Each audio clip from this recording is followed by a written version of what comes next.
मुंजाचे प्रकार असतात सगळ्यात महत्वाचं. संशयनी मुंजा वेगळा असतो, देव मुंजा वेगळा असतो. कब्रस्तानात काही तिलीस मिलम मध्ये जे मुस्लिम समाजामध्ये नाही का जे लोक पुरतात त्यांची पण शक्ती उठवली त्याला पण मुंजा म्हणतात. मुंजाचे प्रकार काय आहेत मग?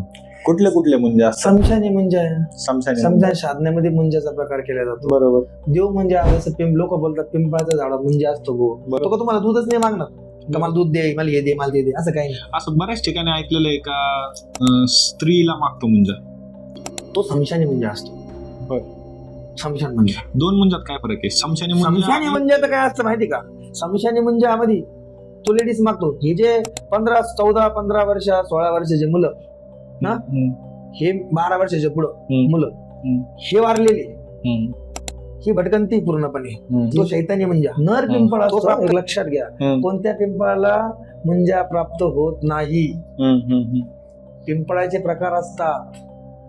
साधं पिंपळाचं झाड वेगळं आणि नर पिंपळाचं झाड वेगळं.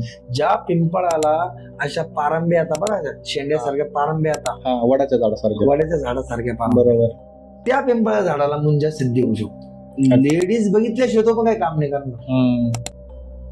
त्याला ती लेडीज हवी ना, तो पण तिला बघितल्याशिवाय काम नाही करणार. तशा प्रकारची लेडीज आपल्याला हवी. म्हणजे आपण त्याला आधी भोग दाखवावा लागतो. कोणी पण याला मुंजा प्राप्त असं होऊ नाही शकत. बरोबर.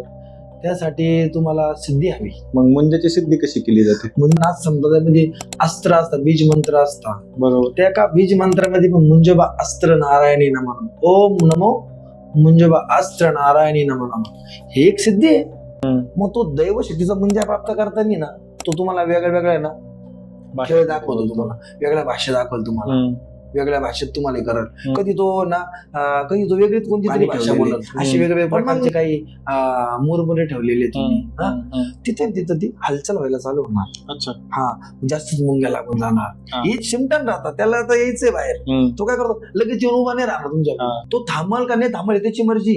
बरोबर. पण मग आपण आता तांत्रिक आहे ना, माहीत तंत्रविद्या लागते. त्या तंत्रविद्येमध्ये तेवढ्या नाथांनी दिलेल्या अस्त्रचा उपयोग केला जातो. बरेच काही जण म्हणतात की आमचा मुंजा एखाद्या दगडात आम्ही ठेवलेला आहे. महाराज सगळं खोटेच महाराज. ते यांनी मुंजा प्राप्त केलेलीच नाही ना. इथं कोणी जर मुंजा प्राप्त केला तर तिथं ठेवलं, तिथं पूजा केली, मग त्याला कामाला दगड